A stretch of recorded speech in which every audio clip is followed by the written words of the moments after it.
negocio, otros quizá no tanto, pero de lo que sí estoy convencidísima es de que vamos a pasar un ratito estupendo y que nuestros corazones y nuestras conciencias van a estar realimentándose a base de bien y cargando pilas.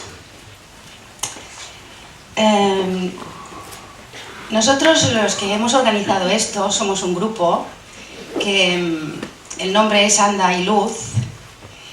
Vivimos aquí en Andalucía y desde hace más de un año estamos trabajando un poco en esta dirección, en traer personas o movilizar personas como Emilio, que han tenido un recorrido y que han tenido un proceso evolutivo exquisito y que nos pueden aportar de su experiencia y de todo su saber para nosotros recargar nuestras pilas, que nos hace falta también en nuestros propios procesos. Entonces, antes de empezar, sí me gustaría deciros que en nombre de él, de Emilio Carrillo, de nuestro invitado, de María Ángeles Pineda, que es la presidenta del grupo, de la parte técnica, que es David Pérez, que se encarga de sonido y de grabación, de Cristina Sánchez, que está de viaje y hoy no ha podido estar aquí, y mío propio, que me llamo Ana del Campo. Dar muchísimas gracias a la dirección de este hospital, no sé si aquí hay algún representante, pero sí que me gustaría, antes que nada, daros muchísimas gracias porque gracias a que podamos estar aquí, muchas personas hoy pues van a rellenar un poquito sus corazones y además vamos a tener un entendimiento claro de muchos asuntos. Y bueno, sin más, gracias de nuevo. Nuestro invitado de hoy, Emilio, viene a presentarnos su último libro titulado Dios.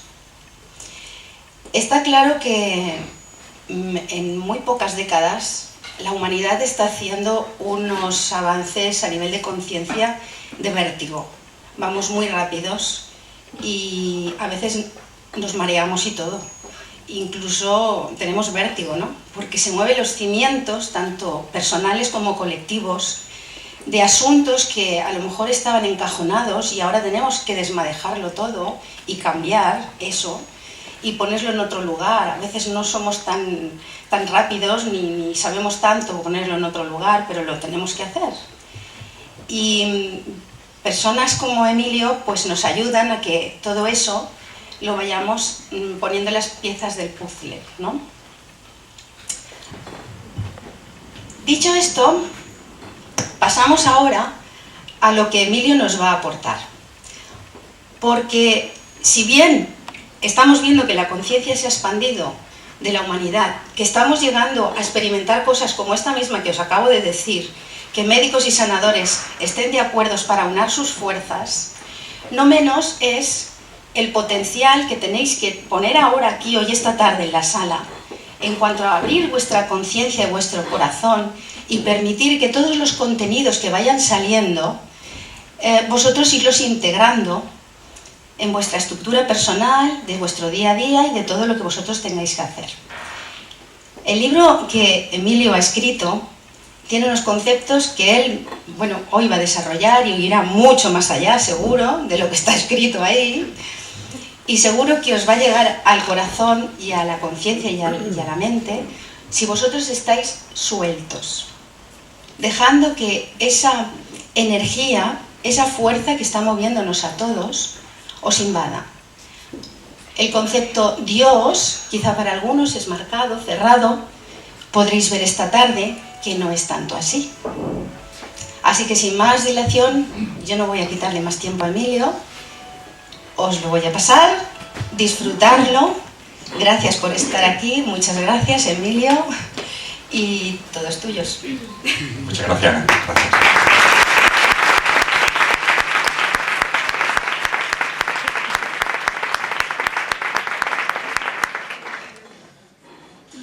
Hola, buenas tardes. Muchas gracias, Ana. Muchas gracias, Ana, a María Ángeles, a David, a Cristina, a las personas que me han invitado a compartir este encuentro con vosotras y con vosotros, en una tierra que para mí es muy especial, pero no por un tema protocolario, sino porque hay una razón de fondo, y es que mi familia paterna es de Jaén. son de Villacarrillo, aunque mi padre nació fue en Santa de Martos. Y de hecho, de mi familia paterna yo fui uno de los primeros en nacer en Sevilla. La verdad es que Sevilla, la mayoría de los que, o muchos de los que hemos nacido en Sevilla, hemos nacido allí, pero no tenemos raíces sevillanas, por decirlo de alguna forma. De hecho, mi familia paterna es de Jaén, mi familia materna es de Badajoz. Y la verdad es que es un gusto volver aquí. Durante muchos años, por razones de trabajo, por relación con la Universidad Internacional de Andalucía, he estado viniendo en verano a Baeza, pero hacía mucho tiempo que no venía a Linares. Y la verdad que estoy encantado de compartir este rato. Y compartirlo además con un tema de tanto calado como es Dios. Como es Dios. También hoy para mí es una tarde especial. Y la verdad es que como no creo en las casualidades, sino que todo está lleno de sincronía, de causalidades, no por casualidad, hoy la charla es un hospital. No por casualidad. Y es que hace exactamente 3 años, yo estaba en un hospital. Pero no dando una charla, sino muriéndome.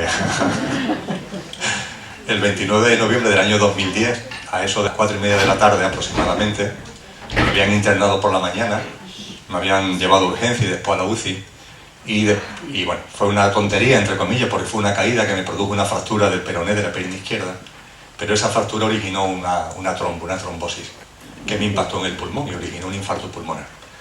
Y fue mal diagnosticado, me enviaron para casa creyendo que era una neumonía y bueno, y no era una neumonía, era algo mucho más grave. Y cuando volvieron a ingresarme, pues la verdad es que estaba ya en las últimas. Y tuve una bendición, un regalo de la providencia, que fue vivir una experiencia cercana a la muerte, que se desarrolló entre las 4, 4:30, hasta las 6:30 aproximadamente, un par de horas, del día 29 de noviembre del año 2010. Con lo cual hace 3 años yo estaba saliendo de esa experiencia precisamente. Y bueno, pues esa experiencia evidentemente marca y ha tenido mucho que ver con mi proceso conciencial, que aunque ya venía de antes, tuvo un acelerón, ¿no?, debido a esa bendición de esa enfermedad. Creo que muchos y muchas de vosotras que seguís los vídeos y el blog que gestiono, conocéis que vengo hablando de Dios en muchos sitios.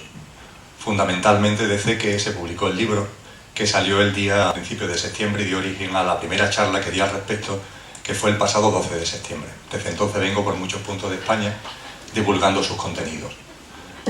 Javier y Laura me vienen acompañando, no tanto por ser editorial, sino porque los fondos que también lo son, sino porque los fondos que se consigan con el libro van dirigidos desde el punto de vista de la editorial a financiar un proyecto social que es la puesta en marcha de un centro de acogida y de silencio en el Camino de Santiago. Con lo que el libro no tiene ninguna finalidad de lucro personal, sino que va dirigido a esa buena obra, y por mi parte pues exactamente igual, todo lo que se consigue por el libro va dirigido a la obra social de una fundación andaluza que se llama Fundación Andaluza Nuevo Mundo. Y por tanto aquí no hay ningún tipo de lucro. El libro fundamentalmente es un instrumento de divulgación de lo que ahora también voy a compartir de viva voz. Y ya que estoy en agradecimiento, quiero hacer un agradecimiento muy especial a mis 3 amigas uruguayas, que aunque parezcan increíbles, desde Uruguay no han tenido otra cosa mejor que hacer que venirse para acá. Y bueno, aparte de correo electrónico, nos conocimos hace 15 días en la charla en San Sebastián, en Donosti. Ayer volvimos a coincidir en Córdoba y hoy están aquí. Mañana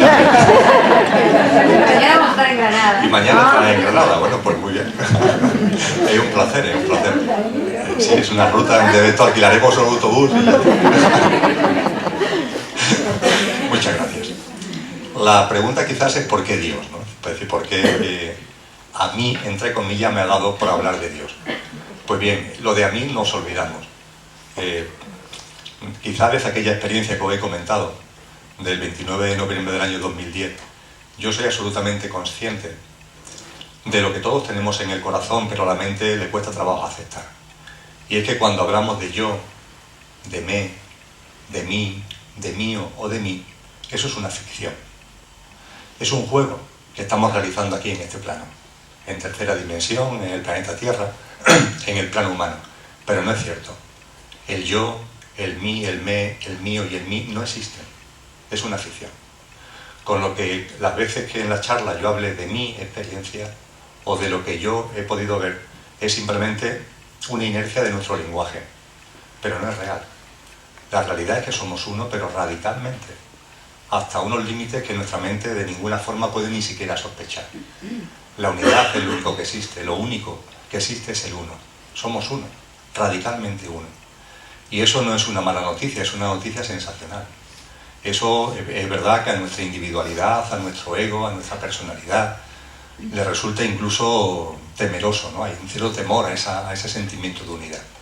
Pero la realidad es que somos uno, desplegando una enorme variedad, una enorme diversidad de experiencias. Voy a hablar mucho de Dios, y es lo que somos. Dios es cada uno de nosotros, y es uno, no hay muchos dioses, hay uno solo, pero somos todos, que se expresa de millones, de miles de millones, de infinitas formas maravillosas en la creación y el cosmos. Entonces, cuando hable de cualquier tema relacionado con mí, por favor, entenderlo simplemente como una inercia del lenguaje, que para la comunicación quizás sea necesaria todavía, pero que no se corresponde en absoluto con la realidad. Pues bien, yo que soy vosotros y vosotros que soy yo, en los meses de silencio que guardé entre diciembre y mayo, diciembre del 2012 y mayo del 2013, sentí con claridad que en nuestro proceso colectivo, en el proceso colectivo de esto que es la humanidad, que es también una unidad dentro de la unidad, había llegado el momento de coger el toro por los cuernos en lo que a Dios se refiere. Porque es cierto que Dios, o como cada uno quiera llamarlo, que eso es lo de menos el nombre, viene estando con la humanidad desde siempre. En todos los procesos históricos, en todas las épocas, en todas las geografías, Dios siempre ha estado presente. Desde los tiempos que llamamos más primitivos hasta los tiempos actuales. Pero exactamente, ¿qué es Dios? ¿Qué es lo que significa? Y no es lo que significa desde el punto de vista intelectual, sino en nuestra vida cotidiana. ¿Qué implicaciones tiene? Pues bien, sobre eso es sobre lo que he entendido en el corazón, he sentido en el corazón que hay que compartir. Sobre todo y fundamentalmente para que en nuestro proceso conciencial y evolutivo vayamos recordando que la divinidad, que Dios, no es algo distinto de nosotros mismos. Que Dios no es diferente de vosotros y de mí, de cada uno de vosotros y de mí, sino que yo, como cada uno de vosotros y de vosotras, Dios es cada uno de nosotros. Que no hay separación posible, que no hay fragmentación posible, que no hay ruptura posible. Que cuando nuestra mente, en nuestro proceso conciencial y evolutivo como humanidad, se ha inventado, porque es un invento, el Dios exterior, eso ha sido una muleta, eso ha sido una herramienta en nuestro proceso evolutivo y conciencial. Pero no es verdad, no es cierto. Dios no es algo exterior a nosotros. Dios no es un ente, no es una entidad, no es un ser que esté allí y nosotros aquí. Eso es una ficción mental, eso es fruto de nuestra imaginación. Dios no está allí observándonos o viéndonos para amarnos o para juzgarnos, para premiarnos o para castigarnos. Eso no es real. Eso es consecuencia, como si fuéramos un ser humano que va creciendo, que va evolucionando desde niño hasta mayor. Eso es consecuencia de un proceso evolutivo que sin ánimo peyorativo, sino descriptivo, podríamos denominar infantil. Es muy infantil espiritualmente concebir la divinidad como algo ajeno a nosotros. Es muy infantil conciencialmente percibir la humanidad, percibir a la divinidad como algo que está allí mientras que nosotros estamos aquí. No hay que rasgarse la vestidura, no hay que alarmarse, es lo normal en un momento concreto del proceso conciencial y evolutivo, pero no es real. La realidad es muy distinta y la realidad tiene mucho que ver con aquello que tantos hombres y mujeres que hoy conocemos como místicos de todos los tiempos, de todas las culturas, nos han ido señalando, nos han ido indicando, cuando nos han dicho precisamente que Dios no está allí, sino que está aquí. Que Dios es una experiencia de cada uno, que Dios es yo y que se puede experimentar, que se puede vivir, que se puede sentir. Ciertamente no con la mente, pero sí con el corazón. Que Dios, por tanto, no es algo distinto de mí, de vosotros y de vosotras, sino que es intrínsecamente cada uno de nosotros y cada una de nosotras. Y sobre eso es lo que voy a hablar, sobre eso es lo que voy a compartir esta tarde. Quiero deciros que a mitad aproximadamente de la charla, cuando llevemos 1 hora y 20 más o menos, haremos una pausa. La pausa tiene una excusa técnica, que es la necesidad de que la cámara le cambie la batería. Pero en cualquier caso, nosotros le daremos la vuelta a esa excusa y haremos 1 minuto de silencio para que lo que hasta ese momento hayamos compartido, que resuene más en nuestro interior. Darle una oportunidad a lo que está dando vueltas por la mente en ese momento para que se asiente en nuestro interior. con el objetivo de hacer nuestro aquello que cada uno considere oportuno y mandar a la papelera de reciclaje aquello que cada uno también considere oportuno. Y tras ese minuto continuaremos durante un tiempo similar hasta el final de este encuentro.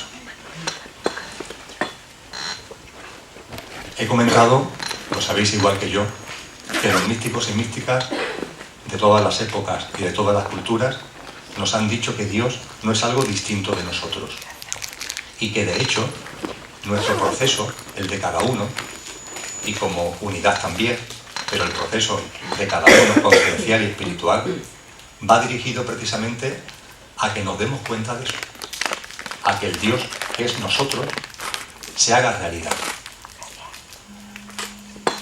Me gusta en este punto traer a colación las palabras de un gran místico que posiblemente por su alma pura y porque le dio además por la poesía, que es un instrumento quizás el único por el que el ser humano puede describir lo que la deidad y la divinidad, que es la nuestra, significa, ha sabido plasmar esto maravillosamente. Me estoy refiriendo a Juan de Yepes, más conocido como San Juan de la Cruz. San Juan de la Cruz, en una de sus obras en prosa, en una carta que le escribió a una señora llamada Ana de Peñalosa y Mercado, en 1584 lo definió muy bien, cuando dijo: el más perfecto grado de perfección a que en esta vida se puede llegar es la transformación en Dios. ¿Qué es eso de la transformación en Dios? Fijaros que San Juan de la Cruz, por supuesto que no es cualquiera, es una persona a la que se le reconoce que realizó una labor de introspección, una labor de conexión con su interior inefable. Por ejemplo, la Iglesia Católica, desde 1929, lo tiene declarado padre de la Iglesia. Pues bien, Juan de la Cruz, Juan de Yepes, nos habla de la transformación en Dios, pero no como algo que hagamos fuera, cuando nos muramos en la otra vida, cuando hagamos el tránsito, sino que nos habla que aquí, el más perfecto grado de perfección a que en esta vida se puede llegar, es la transformación en Dios. Y en una poesía muy bella que comienza diciendo: el entréme donde no supe y quedéme no sabiendo, toda ciencia trascendiendo, termina diciendo: y si lo queréis oír, consiste esta suma ciencia en un subido sentir de la divinal esencia. Un subido sentir de la divinal esencia. Eso es la transformación en Dios. La divinal esencia que todos tenemos, subirla, manifestarla, que se exprese, que salga, que no se quede ahí durmiente, que no se quede ahí latente, sino que se haga patente en nuestra vida. Esa es la obra humana. Algo tan maravilloso como, esta mañana lo conversábamos, traer el cielo a la tierra. Y traer el cielo a la tierra es precisamente eso, que un ser humano, en su humanidad, expresa absolutamente la divinidad. Es algo inefable, que en tercera dimensión, en esta vibración, con las singularidades densas que tiene esta vibración, un ser humano conecte con su divinidad y la suba, la exprese, la manifieste en su vida cotidiana, es un hecho inefable. Ciertamente conocemos por la historia que hay algunos seres humanos que lo han conseguido. Posiblemente Juan de la Cruz lo consiguió. Sin duda ninguna, Cristo Jesús lo consiguió. Cristo Jesús merece precisamente el apelativo de Cristo porque fue, sin duda ninguna, un ser humano, con todo lo que significa ser humano, pero que fue capaz de activar completamente la esencia crística, es decir, el linaje divino que todos tenemos como hijo del Padre-Madre, y además lo expresó de una forma maravillosa que podemos hacer nuestro cualquiera de los que estamos aquí. Yo y el Padre somos uno. Yo y el Padre-Madre somos uno. Dios es yo. Cada uno de vosotros puede decir exactamente lo mismo. Y eso no es algo teórico, eso es algo práctico. Y eso es lo que vamos a hablar en la tarde de hoy. La parte, por decirlo de alguna forma, teórica, pero sobre todo pensando básicamente y yendo fundamentalmente a los efectos prácticos. Es verdad que en el momento actual todavía una parte de la humanidad muy importante sigue declarándose, cuando se habla de Dios, creyente y no creyente. Y ambas posturas, el creyente y el no creyente, tienen un mismo fundamento, que es la visión de Dios como algo exterior. aquellos que os dé por leer el libro son 6 entrevistas concadenadas que me hace un chamán de una etnia que vive en el lago Titicaca, que es la etnia de los anacuiganos, y Nahual, que se llama así. La primera pregunta que me hace es si soy creyente. Es como comienza el libro, después de la introducción. Y yo contesto que no, yo no me considero creyente. Y la verdad es que eso desconcierta, a mí me desconcertó incluso porque nunca me había planteado la pregunta. Pero lo entendí con claridad. Lo entendí que el creyente, fijaros, cree en la existencia de Dios y por eso practica un credo. Y el no creyente no cree en la existencia de Dios y por eso no practica un credo. Y aparentemente el creyente y el no creyente parecen algo muy distintos. Sin embargo, cuando se escarba un poquito, creo que no es difícil llegar a la conclusión de que el creyente y el no creyente, más allá de la aparente diferencia, piensan lo mismo, tienen el mismo fundamento, son lo mismo, porque ambos ven a Dios, participan de una visión de Dios como un Dios exterior, a ellos mismos. Es verdad que el creyente cree en ese Dios exterior, mientras que el creyente no cree en el Dios exterior, pero ambos participan del mismo fundamento, de la misma visión, el Dios exterior. Y eso los unifica, más allá de las apariencias. Que hay muchos creyentes que creen en el Dios exterior es bastante evidente. En cuanto a que hay muchos no creyentes, y que los no creyentes también tienen esa visión del Dios exterior, a mí me gusta poner y traer a colación siempre el mismo ejemplo, porque tiene también su punto de gracia, que es el caso de lo que sucedió cuando históricamente se produjo la primera salida de un ser humano al espacio exterior en una nave terrestre, cosa que se produjo a principios de los años 60, cuando un cosmonauta soviético llamado Yuri Gagarin salió fuera ya de los límites del planeta Tierra, al espacio exterior, al bordo de una nave llamada Bolshoi 3. Eso fue un éxito para su país, fue un éxito en su momento para la Unión Soviética. Y el primer ministro soviético, Nikita Khrushchev, dio una rueda de prensa al mundo entero para anunciar ese gran evento, que por fin un ser humano había salido al espacio exterior a bordo de una nave terrestre.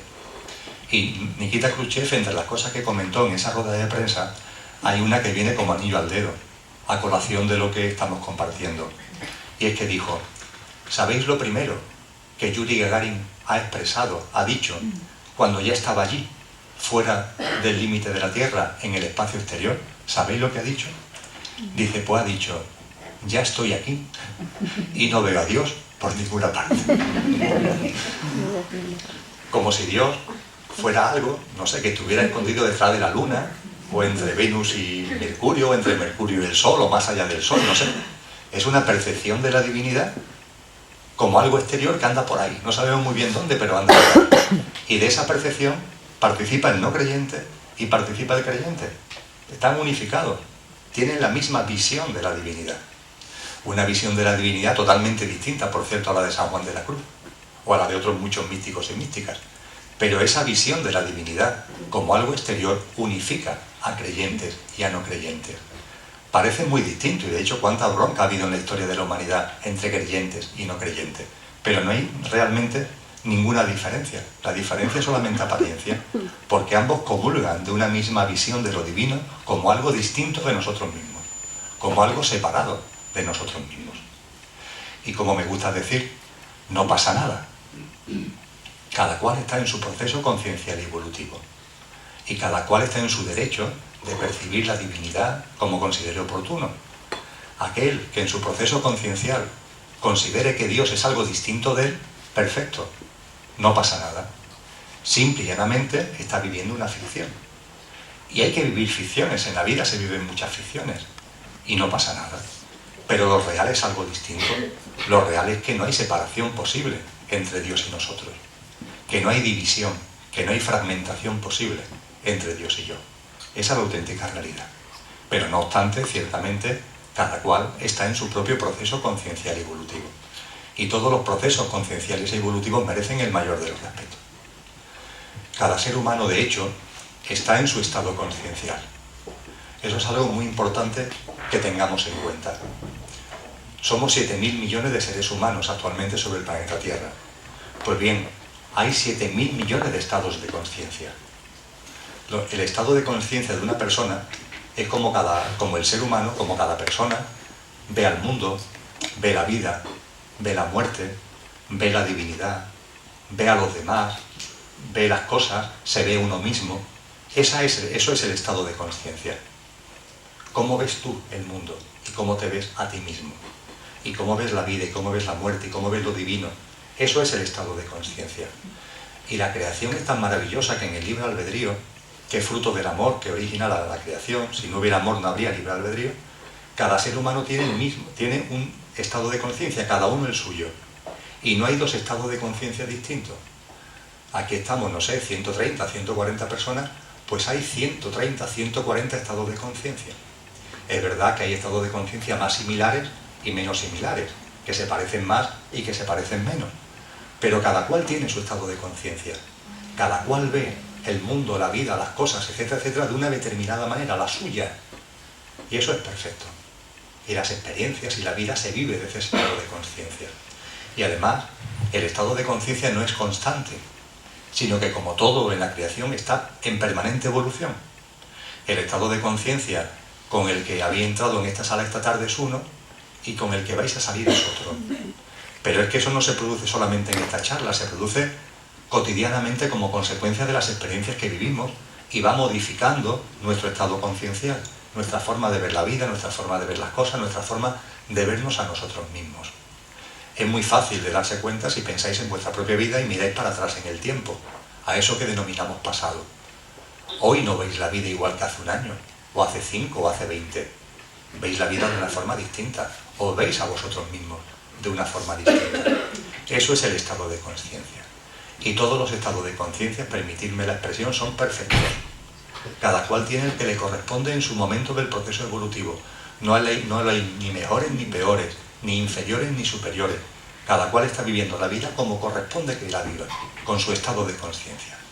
Eso sí, y es importante para lo que compartiremos después, los estados de conciencia tiene cada uno su vibración.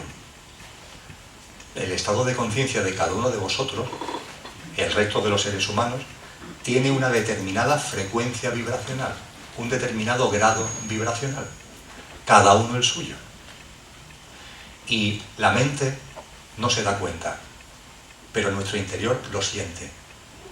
Nuestro interior sí siente el estado de conciencia del que tenemos al lado. Nuestro interior sí siente la vibración del que tenemos al lado, la vibración que deriva de su estado de conciencia. Eso sí lo sentimos.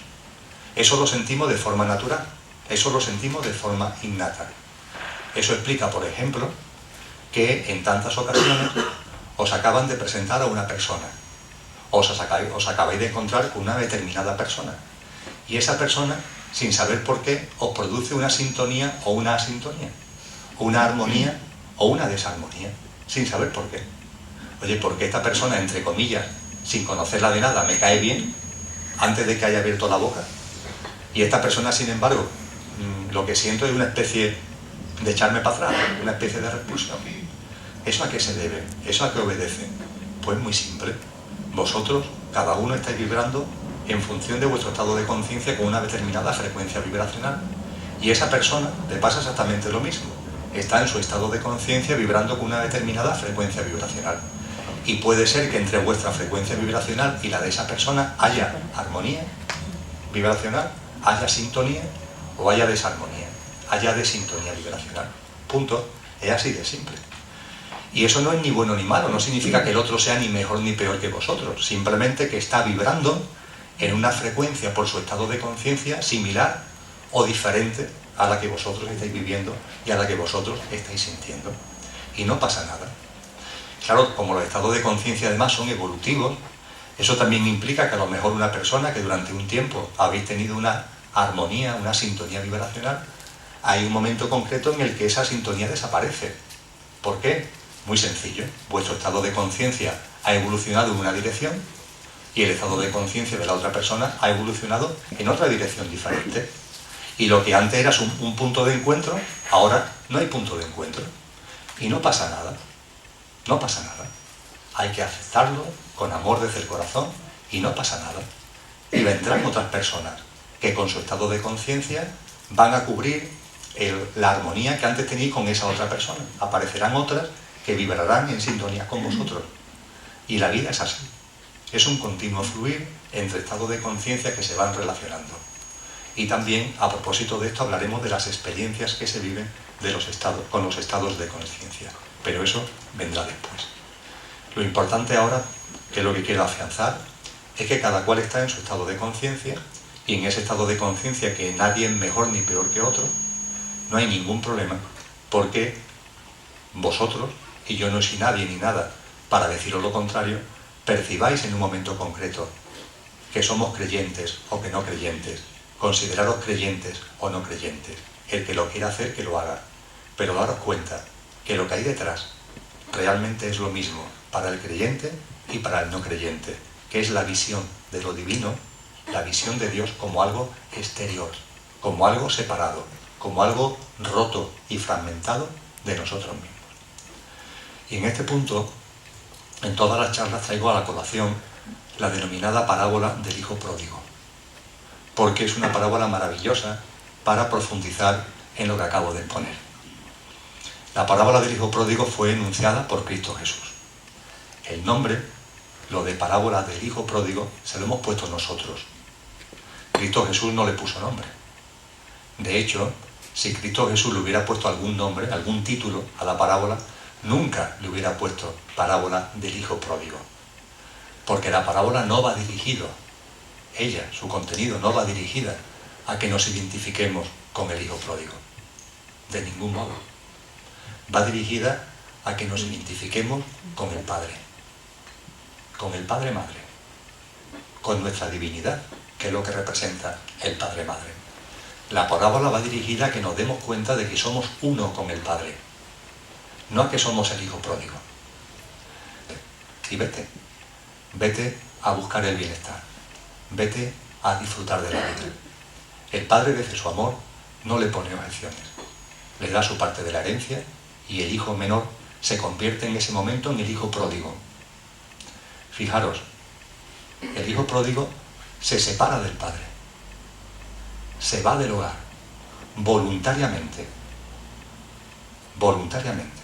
Hace un acto intelectual de separación del Padre, de fragmentación del Padre, y se va a vivir su vida, buscando el bienestar. Y el Padre no pone ninguna objeción, sino que con amor incluso le da su parte de la herencia para que el hijo haga lo que considera oportuno. El hijo mayor no hace eso. El hijo mayor se queda en casa, se queda junto al Padre. Pasa el tiempo, y pasado el tiempo, también volveremos sobre ello a lo largo de la charla. La parábola la conocéis todos perfectamente. Os recuerdo la trama, que tiene 3 protagonistas, 3 personajes. El padre, a mí me gusta llamarlo padre-madre, pero la parábola habla del padre. Y ese padre tiene 2 hijos, un hijo mayor y un hijo menor. El hijo menor, hay un momento concreto que le dice: Padre, dame mi parte de la herencia, porque quiero vivir mi vida. Me quiero ir del hogar. Quiero experimentar. Quiero disfrutar de la vida. Y me voy fuera buscando el bienestar. Quiero experienciar, disfrutar de la vida y buscar el bienestar. Ante esa petición, el padre podía haberse enfadado, entre comillas. O podía haber puesto reparo y decirle, por ejemplo: mira, hijo, si te quieres ir, vete, pero yo no te doy tu parte de la herencia, por ejemplo. Pues no.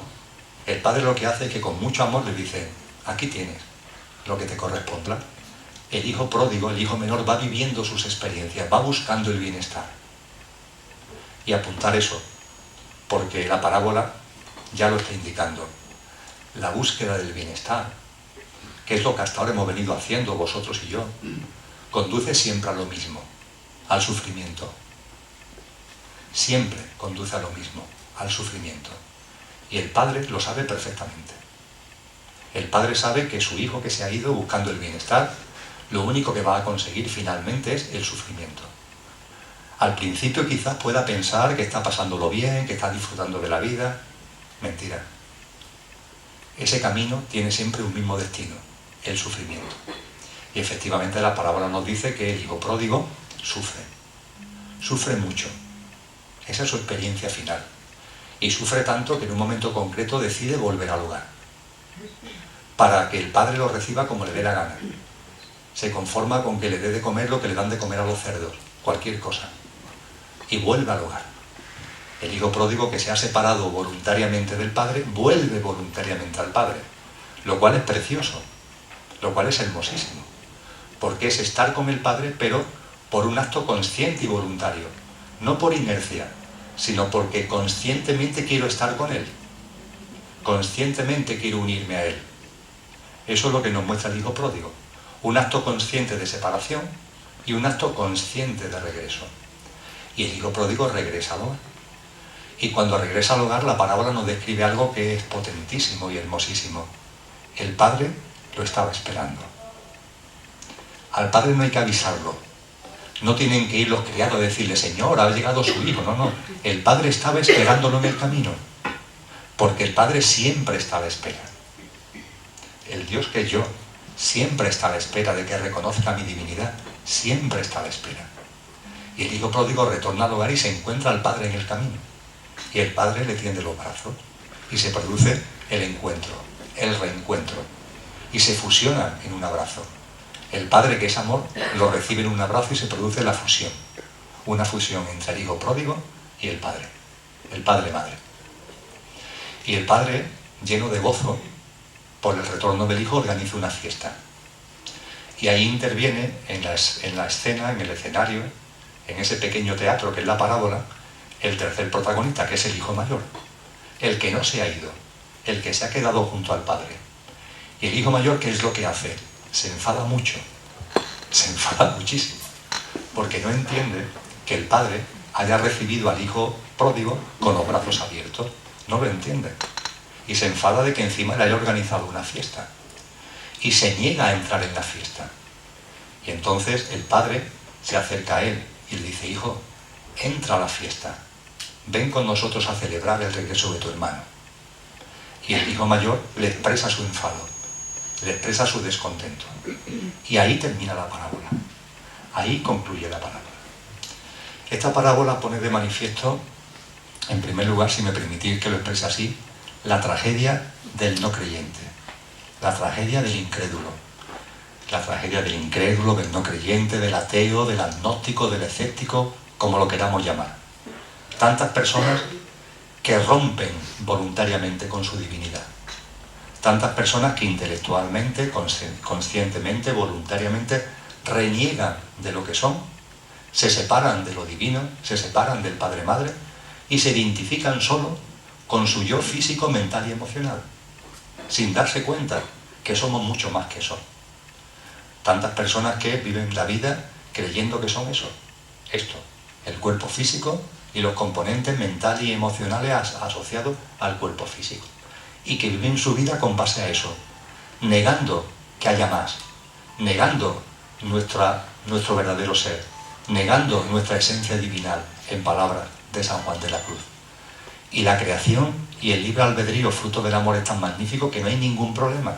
Eso se puede experimentar, se puede vivir. Y nuestra divinidad sabe perfectamente que ese es un camino de ida y vuelta. Lo sabe perfectamente, porque sabe que esa separación, ese buscar el bienestar, identificándose exclusivamente con ese yo físico, mental y emocional, solo va a generar sufrimiento. Y esas experiencias de sufrimiento hacen que el hijo pródigo vaya viendo cosas que antes no veía. Porque las cosas se ven por la experiencia, no por la teoría.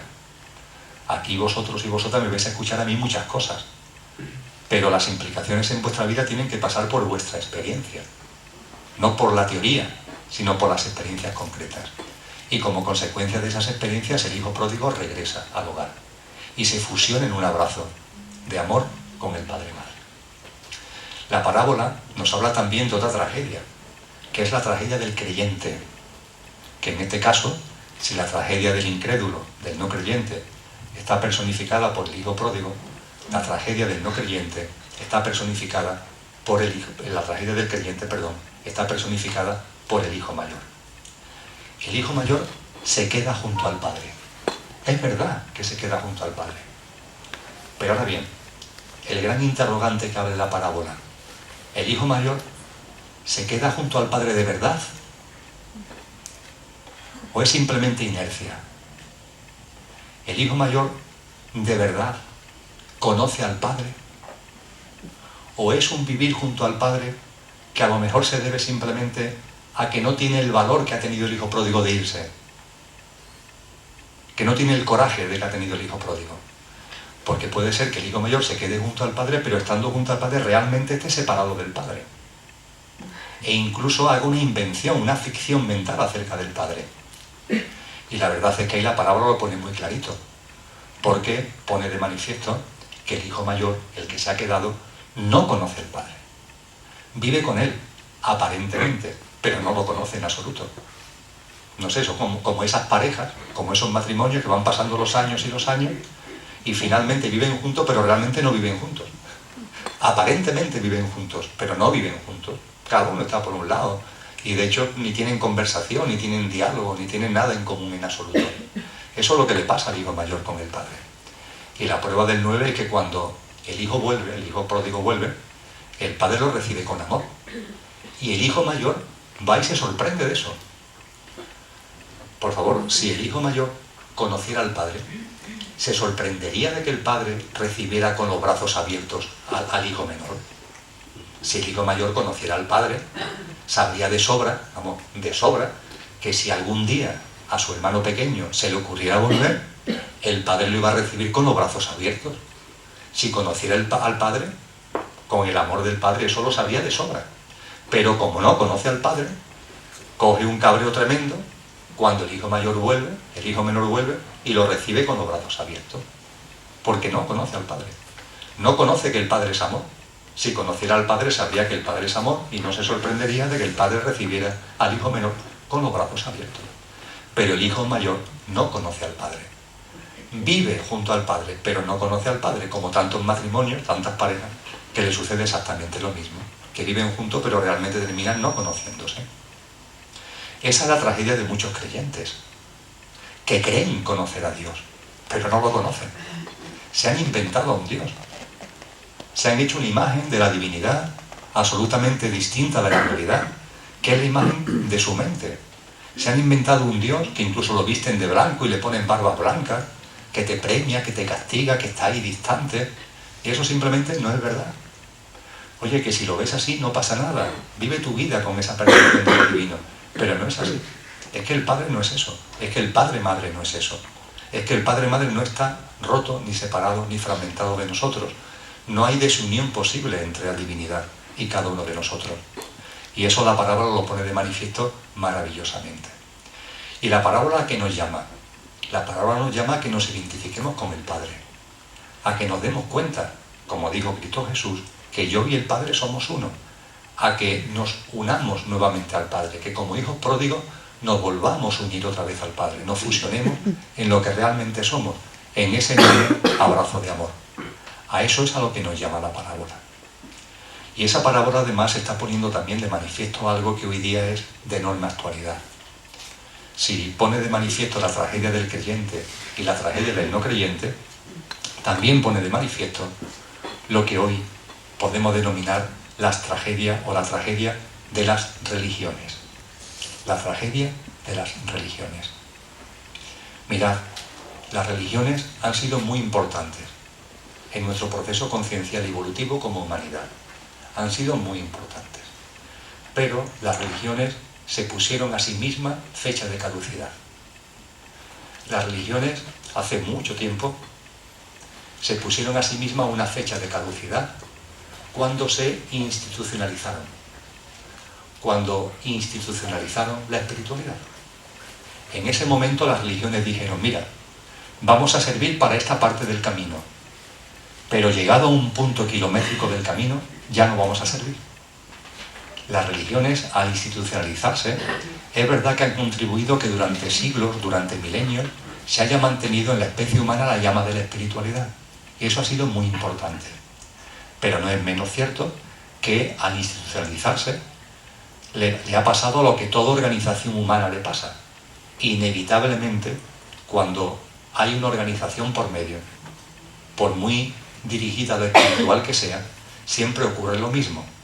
Intereses creados, luchas de poder, jerarquías, intermediarios, invención de normas y de dogmas para mantener el poder de la jerarquía o para defender la permanencia de la institución, etcétera, etcétera, etcétera. Y ha llegado un momento en nuestra evolución conciencial de muchos seres humanos que las religiones las miramos a la cara y le decimos gracias, pero ya no nos servís. Mi espiritualidad ya no cabe en ningún credo religioso. Siendo consciente de la importancia que los credos religiosos han tenido, pero mi espiritualidad ya no puede estar contenida en ningún credo religioso, en ninguna religión. Va mucho más allá de lo que una religión me puede aportar.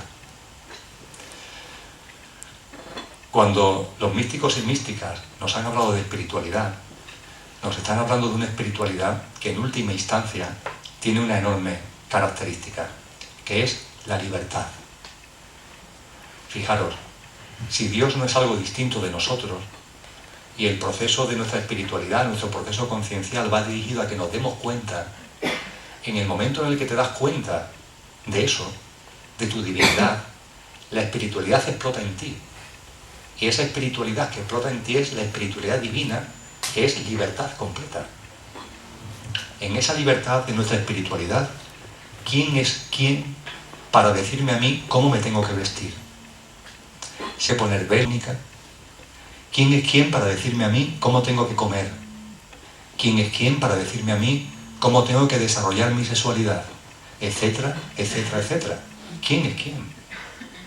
Si percibo mi esencia divinal, me di cuenta que Dios es amor y que yo soy amor.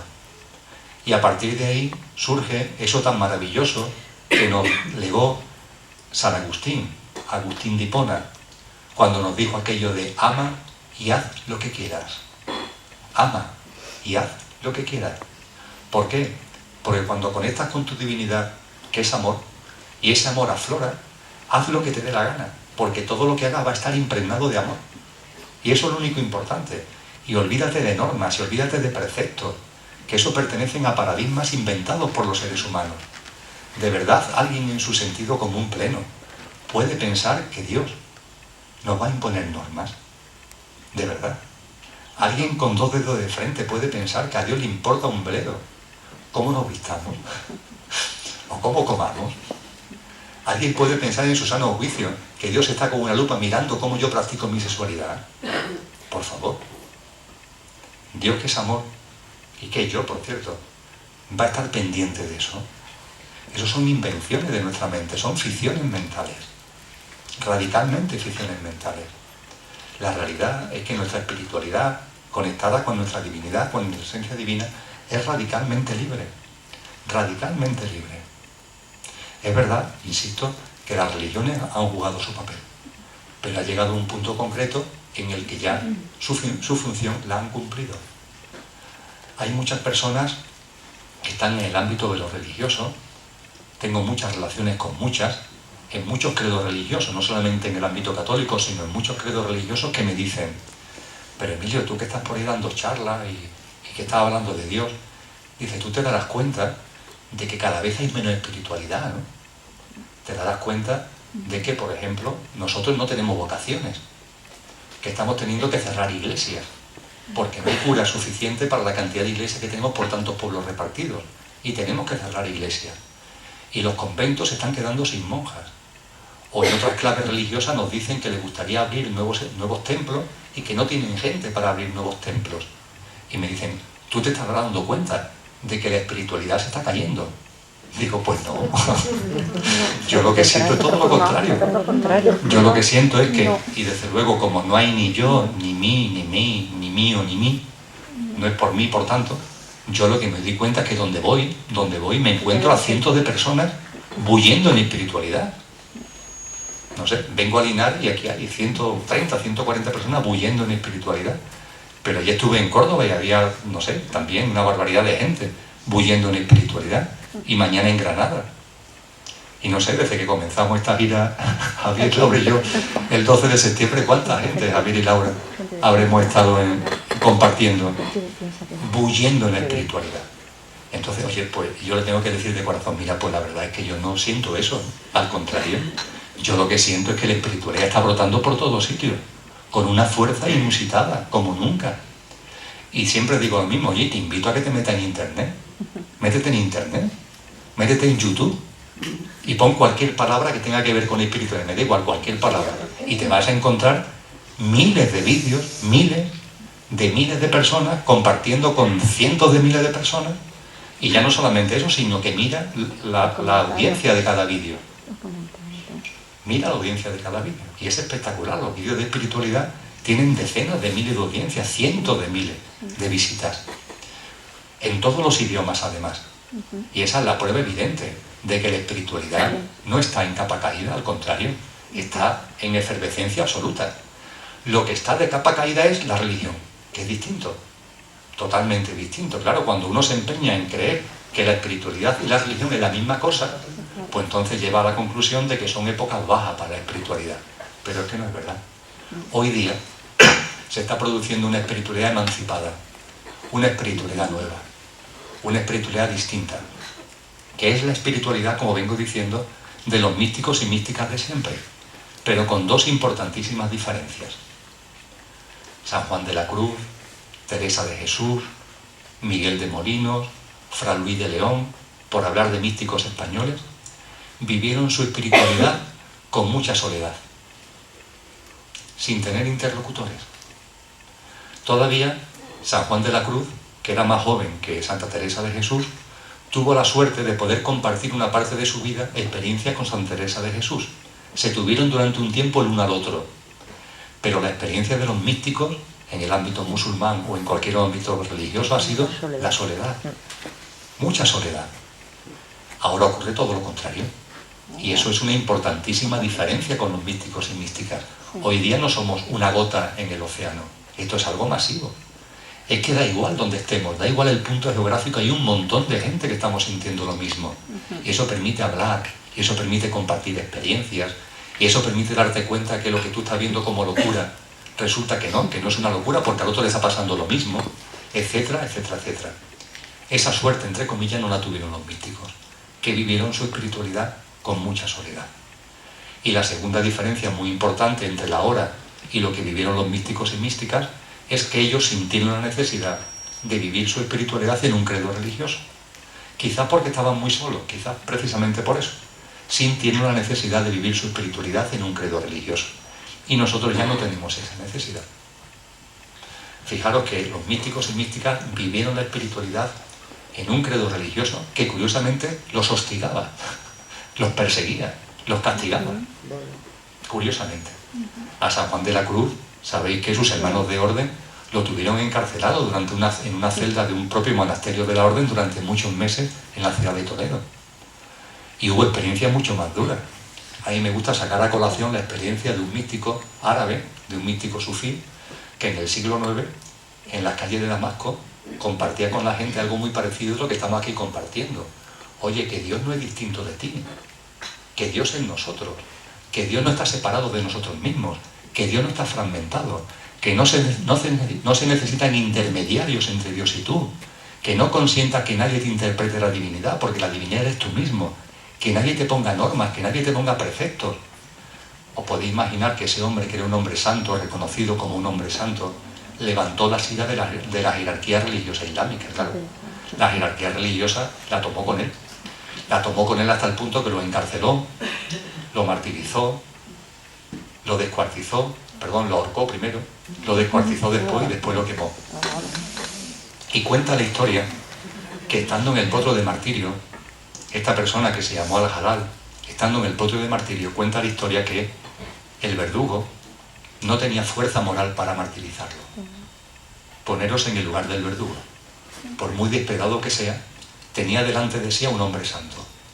Él sabía que esa era una persona santa y tenía que martirizarlo hasta la muerte. Hace falta, mucho valor para martirizar a un hombre santo hasta la muerte.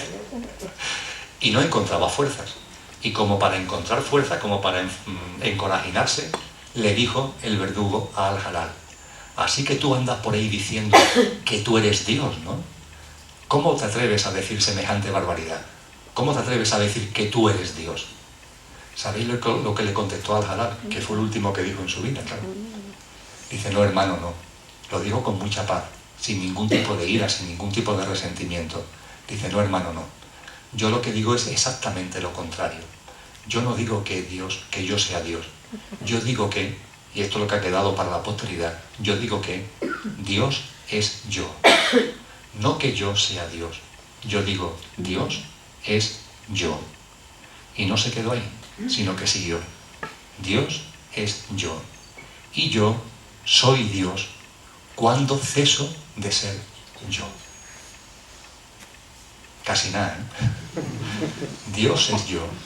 Y yo soy Dios cuando ceso de ser yo. San Juan de la Cruz, cuando nos explica su experiencia de divinidad, lo explica en varios poemas. Especialmente en el tramo final de su poema llamado Noche Oscura, nos habla de la experiencia de la divinidad cuando nos dice aquello tan bello de quedéme y olvidéme. El rostro recliné sobre el amado. Cesó todo y dejéme, dejando mi cuidado entre las azucenas olvidada. Cesó todo, cesó todo. Y Al-Halal nos dice, Dios es yo, y yo soy Dios cuando ceso de ser yo. Fijaros, este último yo, el Dios soy yo, y yo soy Dios cuando ceso de ser yo, este último yo, entre comillas, es nuestro yo físico, mental y emocional. Y lo que Al-Halal nos llama es a que no nos identifiquemos exclusivamente con ese yo físico, mental y emocional. El cesar de ser yo es simple y llanamente el darte cuenta de que eres más cosas que tu yo físico, mental y emocional. Es algo tan complicado, pero a su vez tan sencillo como eso. Por favor, mírate al espejo. ¿Ves lo que ves? Pues tú eres más que eso. Tú eres mucho más que lo que estás viendo en el espejo. Tú eres lo que se ve en el espejo y lo que no se ve en el espejo. Y además, lo que se ve en el espejo es efímero, porque dura unos cuantos años. Tu yo físico, tu yo mental, tu yo emocional, ¿cuánto puede durar? ¿20, 30, 80, 100, 110 años? Punto. Si la tecnología y la ciencia evolucionan 120, 140, 150, 200, 250 años, ¿qué es eso en la creación? ¿Qué es eso en la inmensidad de eternidad de la creación? Nada. Pero cuando tú te miras al espejo, darte cuenta de que tú eres mucho más que eso. Que hay algo ahí que es tu verdadero ser, que está fuera del tiempo y del espacio, que no conoce la muerte, que no conoce el tiempo, que es divino. Y eso es lo que realmente somos.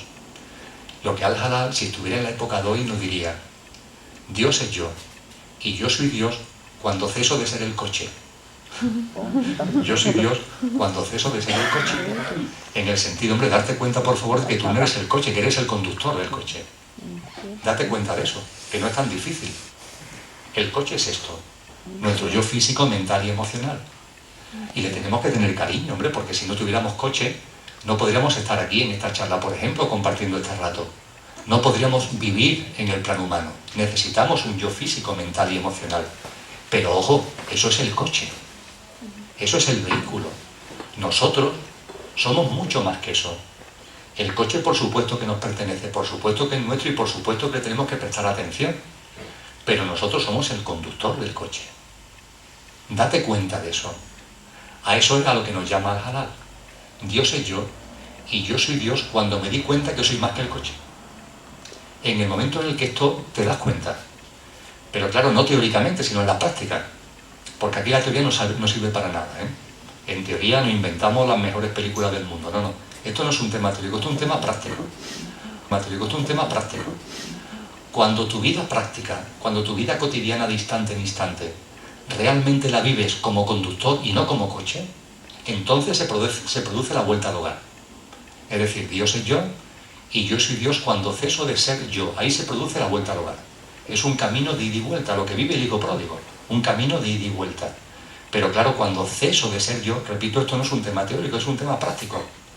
En tu día a día, en tu vida cotidiana, ante todo lo que te ocurre, ante todo lo que haces, no lo vivas como coche, vívelo como conductor. Y hay una enorme diferencia entre vivir la vida como coche identificado con el coche, identificado con el yo físico, mental y emocional, y vivir la vida identificado con tu verdadero ser, con el Dios que somos. Hay una enorme diferencia que vamos a ir desarrollando en lo que nos queda de charla. Pero en este punto lo que quiero afianzar la idea es de que estamos viviendo una espiritualidad nueva, que con las diferencias que os he comentado, engarza con la de los místicos y místicas de todas las épocas, y que esa espiritualidad está enfocada a nuestra libertad, una enorme libertad. Ha llegado el momento en el que vosotros, que soy yo, como yo soy vosotros, le digamos adiós a las culpas, le digamos adiós a las cargas, a los pecados, a tantos sentimientos que tenemos ahí que nos están hundiendo en la mentira más absoluta, porque son ficciones mentales. Fijaros, miraros a vosotros mismos. Habéis entrado en esta sala, seguro, muchos y muchas, mirando vuestra vida en el convencimiento que habéis cometido errores, que os habéis equivocado en una o en varias ocasiones, lo que me gusta poner. Estamos aquí ahora, en el momento presente, y estáis mirando vuestra vida. Estáis haciendo eso que nos gusta tanto, nos gusta regodearnos en mirar nuestro pasado. Por poner un símil, imaginaros que estáis ahora aquí en el momento presente y os habéis subido a un balcón, a un balconcito, y desde el balconcito estáis viendo vuestra vida, estáis viendo vuestro pasado. Y en ese balconcito decís: mira, Emilio, estás equivocado, yo sí he cometido errores, estoy aquí ahora en el balcón, y mira, cometí un error en esta situación, y en esta situación, y en esta situación, me equivoqué, metí la pata y me arrepiento. Y eso lo tengo ahí en mi vida, esa metedura de pata, y ese sentimiento de culpa que me genera el haber metido la pata, el haber cometido ese error. Pues bien, lo que os digo en la legitimidad de que sois vosotros es de que eso es mentira. Meteros dentro de vosotros mismos, profundizar en vosotros mismos y daros cuenta de lo siguiente. Estáis en el balconcito y desde el balconcito me decís: en este punto de mi vida, Emilio, cometí un error y me arrepiento, metí la pata. Bueno, pues, ¿sabéis lo que os digo? Con la legitimidad de que sois vosotros. Fijaros, eso que llamáis error tuvo su porqué y su para qué. En vuestro estado conciencial, en el que teníais en ese momento, hicisteis lo que teníais que hacer, lo que correspondía que hiciera, exactamente lo que teníais que hacer en ese momento. Y si hoy estáis en el balconcito, es porque esa experiencia os impulsó para que hoy estéis en el balconcito. De modo y manera que si ahora estáis en el balconcito, y lo que me dice alguna gente: eso me gustaría borrarlo de mi vida. Digo, pues mira, si eso lo borra de tu vida, te caes del balcón. Si eso lo borra de tu vida, te caes del balcón. ¿Por qué? Porque eso que llamas error, que no fue un error, tuvo su porqué y su para qué. Fue consecuencia de tu estado conciencial de ese momento e impactó en tu vida, impulsándote consciencialmente, impulsando tus experiencias, impulsando tu vida, y te ha traído al balcón hoy. Con lo que si eso lo borras, te caes del balcón. Simplemente te caes del balcón, porque no se hubieran producido en tu vida las cosas que se han producido gracias a eso que tú denominas error. Con lo cual, por favor, eso, compréndelo, no fue un error. Hiciste lo que entendiste que debías hacer en correspondencia con tu estado de conciencia. Y eso tuvo su porqué y su para qué en tu vida. Ha tenido su porqué y su para qué en tu proceso conciencial. Y ahora, gracias a eso, hoy estás en el balconcito y puedes decir: hoy ya no haría lo que hice entonces. Perfecto, porque tu estado consciente, o en muchas ocasiones a lo largo de vuestra vida. Y ese sentimiento de que habéis cometido errores, de que metisteis la pata, de que os habéis equivocado, de que no hicisteis lo que debíais, lo tenéis ahí como cargas, como culpas. Pues bien, el Dios que es cada uno de nosotros, ¿sabéis lo que nos dice? Que es mentira, que nunca os habéis equivocado, porque Dios es vosotros, y nunca el Dios que es cada uno de vosotros jamás se equivoca. No hay errores, de verdad, no hay equivocaciones. Nunca en vuestra vida os habéis equivocado. Nunca en vuestra vida habéis cometido un solo error. Despojaros de cualquier sentimiento de culpa. Despojaros de cualquier sentimiento de arrepentimiento. Nunca os habéis equivocado. Nunca habéis cometido errores. Mirad, para entender esto mejor, el ejemplo inicial hoy es distinto, pero eso no significa que te equivocaras entonces. El que hoy hicieras algo distinto no significa que entonces fuera un error. Entonces hiciste lo que en tu estado conciencial correspondía que hicieras. Y debido a ello precisamente tu estado conciencial ha evolucionado y hoy estás en el balconcito. Libertad. Ha llegado la hora en que en conexión con nuestra divinidad, nuestra espiritualidad sea libre y vivamos sin tantas cargas, sin tantos complejos, sin tantos miedos, sin tantos traumas, sin tantos sentimientos de culpa, tantos sentimientos de pecados. Se ha acabado ya. Eso ha sido una muletilla que hemos utilizado, los karmas, todo eso ha sido una muletilla que hemos utilizado en nuestro proceso conciencial, pero se acabó.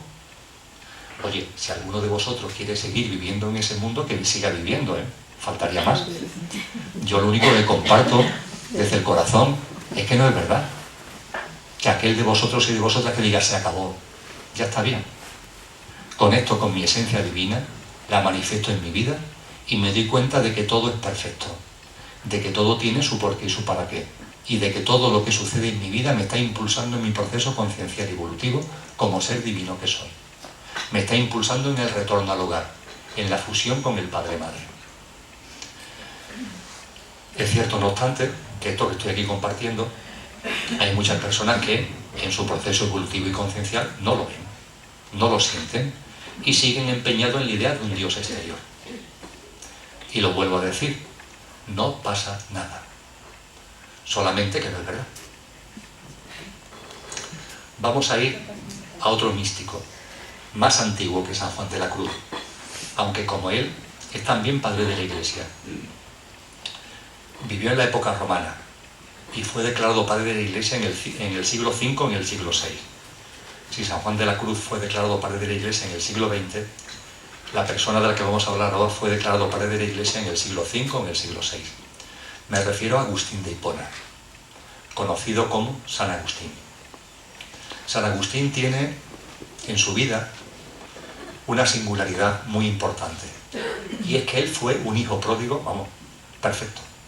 Cumplió todos los requisitos del hijo pródigo, porque una parte muy importante de su vida la vivió como hijo pródigo, separado del padre, viviendo su vida como le dio la gana. Concretamente, nos dice la historia que San Agustín de Hipona se hizo cristiano a los 30 años. 30 años en aquella época eran muchos años, ¿eh? Hoy día 30 años es una persona joven, pero en la época romana 30 años ya era una edad considerable. Él hasta ese momento estuvo viviendo su vida, buscando el bienestar por ahí, a través de multitud de experiencias. Pero hay un momento determinado que ve cosas que antes no veía. Y se convirtió en una persona tan especial que hoy conocemos como San Agustín. Pues bien, él, en un momento concreto de su vida, consideró que su proceso tenía que compartirlo con los demás. Y escribió un libro llamado Confesiones. El nombre lo dice todo, Confesiones, porque confiesa lo que fue su vida, desde aquella vida díscola, aquella vida alejada de la divinidad que tuvo, hasta su transformación. Y nos cuenta todo el proceso. Y ese libro, que no es muy gordo, pero está dividido en libros a su vez. Son 11 o 12 libros. Y cada uno de los libros está dividido en epígrafes. En el libro 10, en el epígrafe 27, nos narra el momento en el que vio. Ese momento sublime en el que se dio cuenta. Y ese darse cuenta cambió su vida, claro. Y él lo narra de una forma simplísima, bellísima, y que no es posible superar en belleza y en síntesis. Nos dice lo siguiente, dice él, libro 10, epígrafe 27 de las Confesiones de San Agustín de Hipona. Tarde os amé, hermosura tan antigua y tan nueva. Dice lo de tarde porque tardó tiempo en verlo. Tarde os amé, hermosura tan antigua y tan nueva.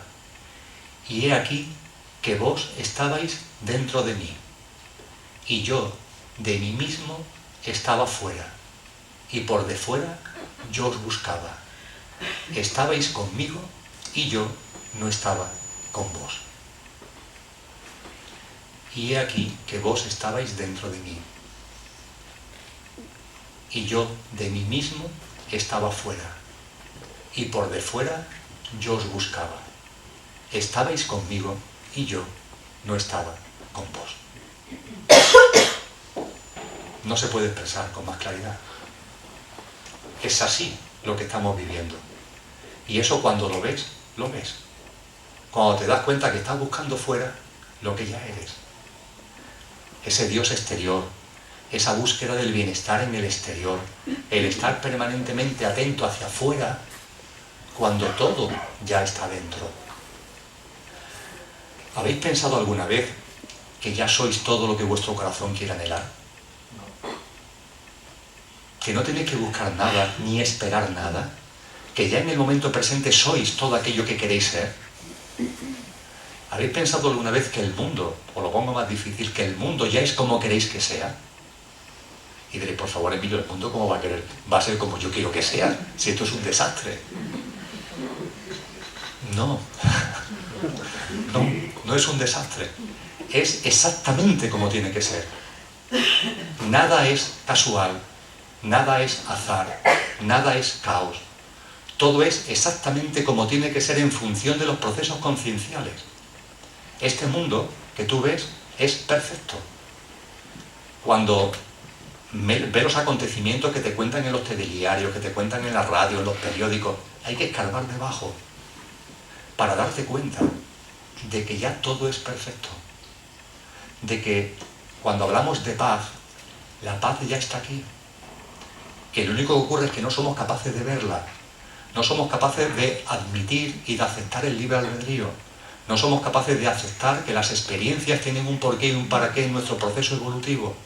Que nada es casual, que todo es perfecto, que todo es como tiene que ser, que todo ocurre cuando tiene que ocurrir. Sin embargo, nuestro ego, porque eso es ego, eso no lo ve.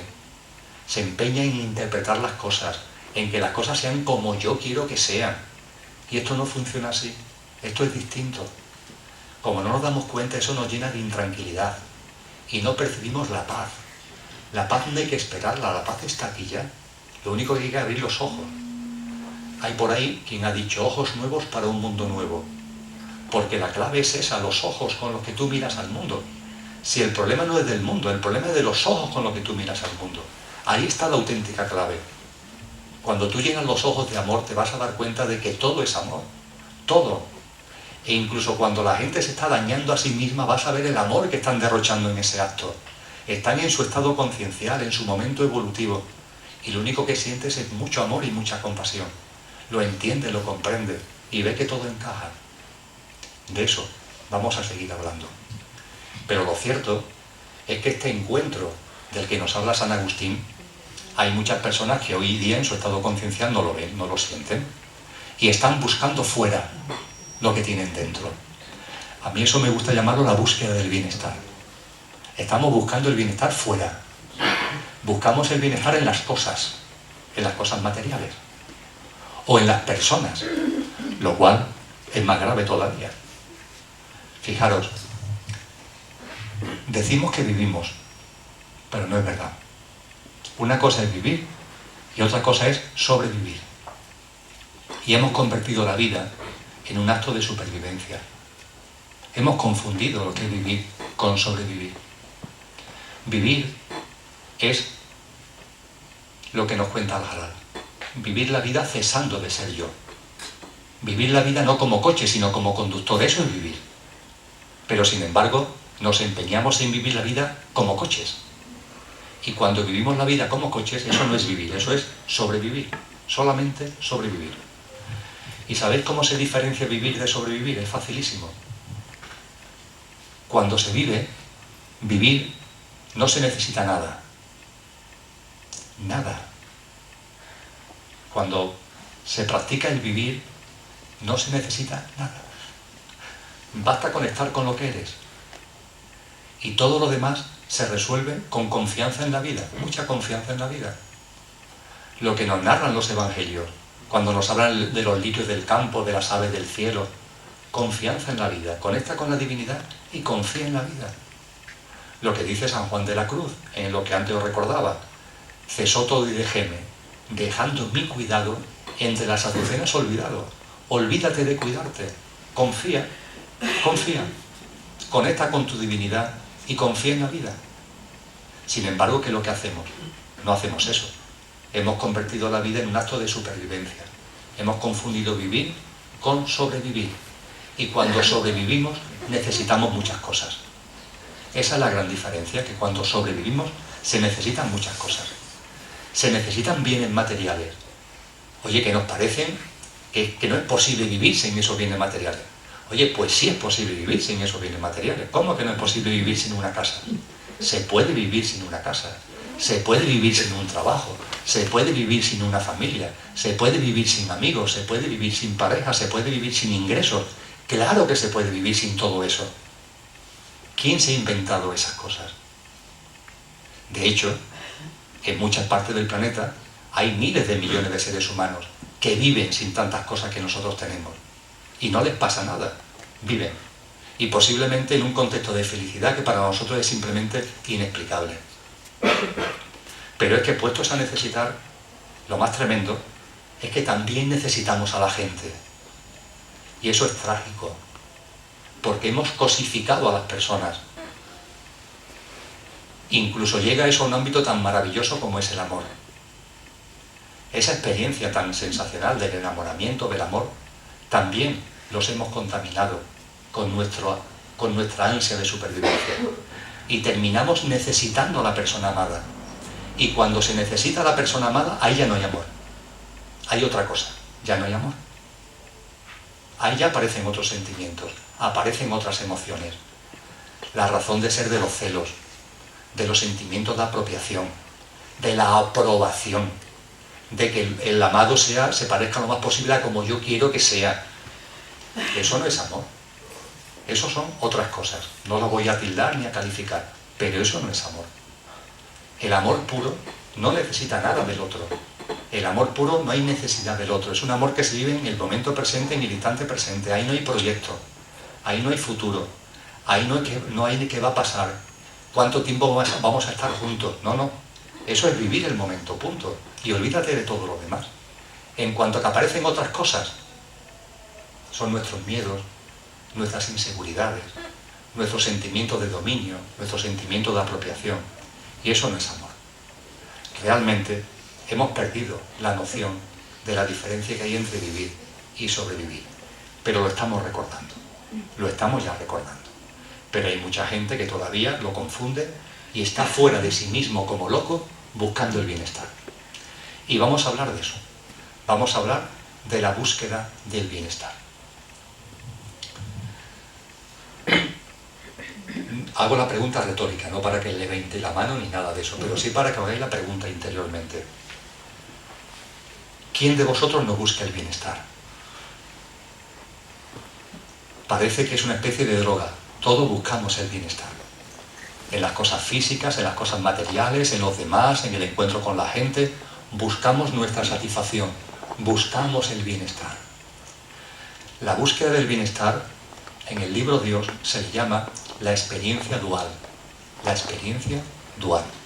¿Por qué la búsqueda del bienestar es la experiencia dual? Pues por algo muy sencillo. Porque cuando estamos buscando el bienestar, cuando estamos buscando la satisfacción, nos paseamos por la vida, vivimos la vida, juzgando a la vida. Aquello que me reporta satisfacción, lo llamo positivo.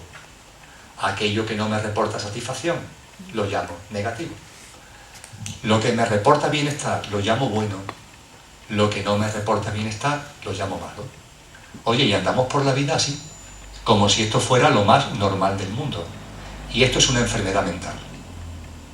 Andar por la vida, juzgando a la vida, es una enfermedad mental. No nos damos cuenta porque todos tenemos la misma enfermedad. Pero es una enfermedad mental.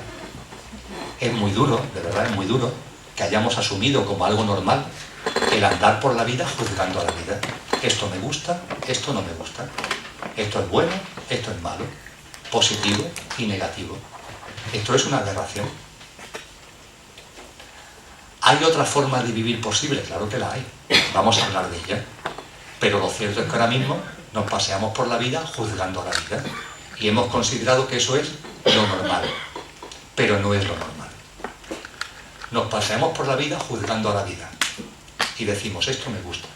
Y esto no me gusta. Esto es bueno y esto es malo. Pero fijaros, pasearse así por la vida significa que hay una parte de la vida que no me gusta. Esa que estoy calificando de negativa, de mala. Hay una parte de la vida que no me gusta.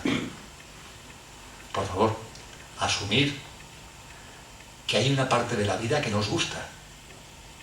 Como os paseáis por la vida juzgando a la vida, habéis llegado a la conclusión íntima, la tenéis ahí grabada en el corazón, y es muy duro, y en la mente, que hay una parte de la vida que no os gusta. Cada cual tiene su propia parte, o sea, ¿y qué es esa parte de la vida que no le gusta? Cada cual tenéis la vuestra. Normalmente, ¿qué es lo que no nos gusta? Pues yo qué sé, no nos gusta la enfermedad, no nos gusta la miseria, no nos gusta el dolor, en fin, una serie de cosas que no nos gustan.